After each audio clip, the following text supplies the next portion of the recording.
どうでしょうね。うん今日もくしゃみ助かるけど、もしかしてもこちゃんは鼻が弱い？大丈夫？モフモフする？モフモフしないで。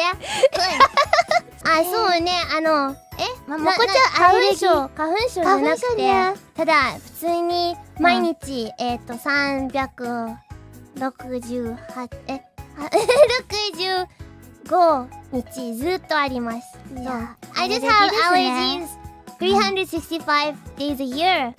So it just doesn't go away. It's not like seasonal allergies or anything like that. And I don't know what I'm allergic to. でもなぜかっていうと、もこちゃんだけ。私は、まあ、普通の番犬より、くしゃみが多いかな。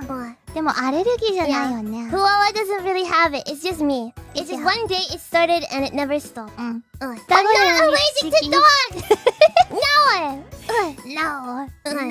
Yeah, I'm allergic to FUWAMOCO. That's it. That's what it is. It's not the fun! Oh, well. Oh, it's the fluff? No!